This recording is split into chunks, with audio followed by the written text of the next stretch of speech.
आज जो हांगकांग दुनिया के सबसे अमीर शहरों में गिना जाता है, वो कभी चीन का हिस्सा था। लेकिन फिर ब्रिटेन आया। उसने चीन को सिर्फ बंदूक से नहीं बल्कि नशे से हराया। पहले अफीम बेची, फिर युद्ध किया और आखिर में हांगकांग छीन लिया। लेकिन सवाल ये है, आखिर ब्रिटेन ने ऐसा किया क्यों?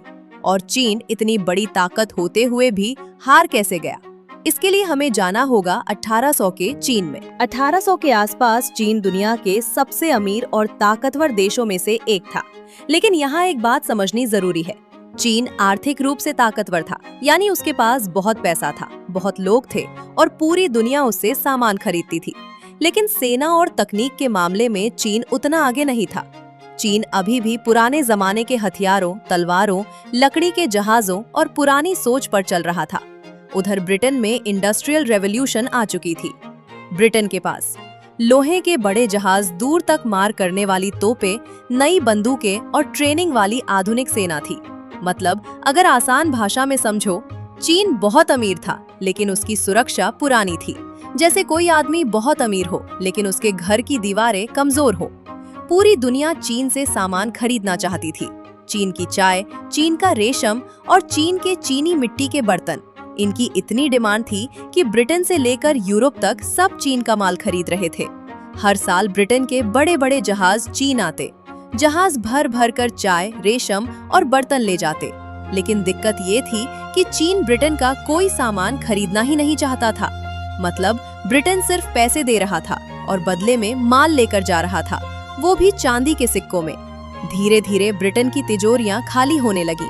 ब्रिटिश व्यापारी परेशान थे। एक तरफ चीन अमीर होता जा रहा था और दूसरी तरफ ब्रिटेन का पैसा खत्म होता जा रहा था। अब ब्रिटेन को कोई ऐसा तरीका चाहिए था जिससे चीन से अपना पैसा वापस लिया जा सके। तभी ब्रिटेन ने एक बहुत खतरनाक और गंदी चाल चली।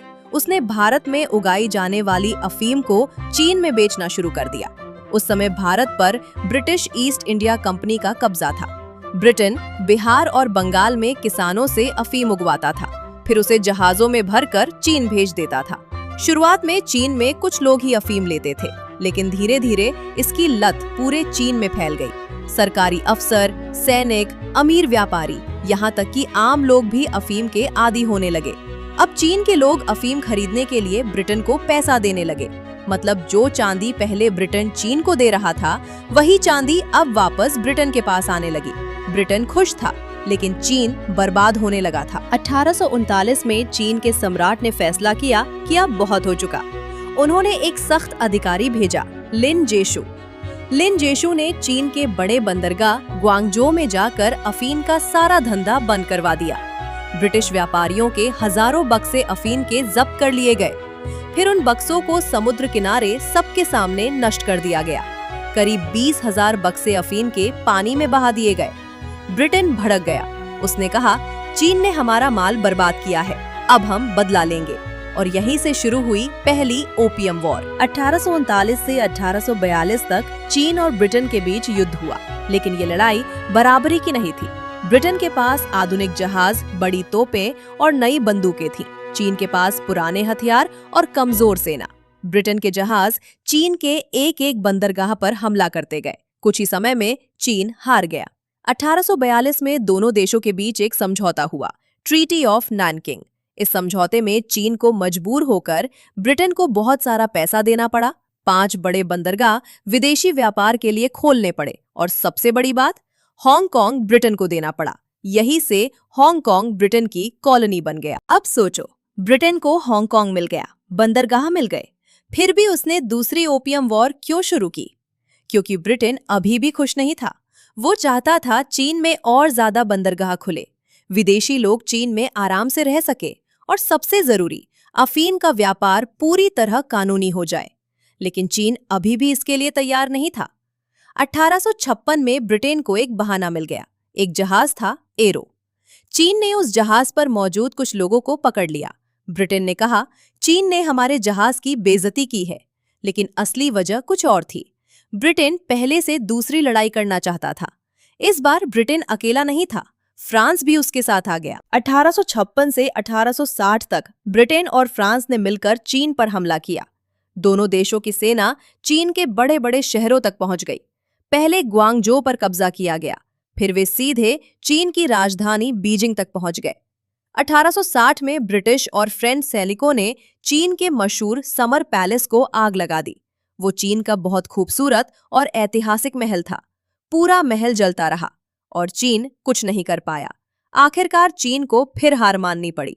इस बार चीन को और भी शर्मनाक शर्तें माननी पड़ी।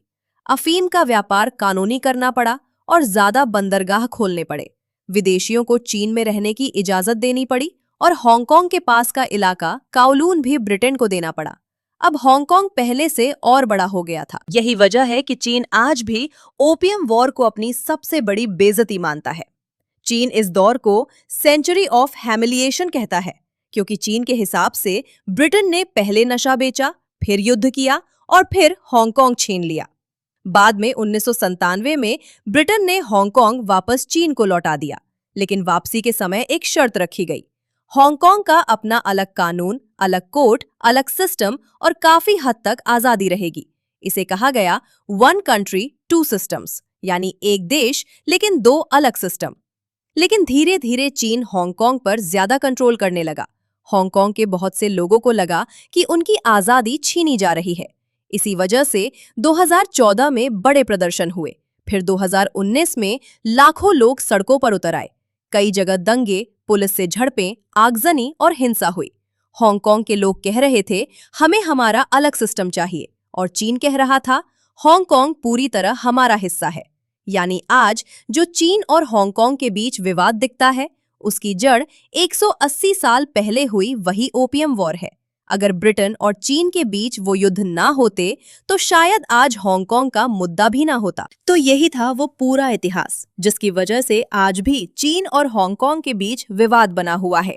एक अफीम का धंधा, 2 बड़े युद्ध और 180 साल पुरानी कहानी जिसका असर आज तक खत्म नहीं हुआ। अब आप बताओ, क्या आपको लगता है कि हांगकांग को अपना अलग सिस्टम मिलना चाहिए या फिर चीन सही है?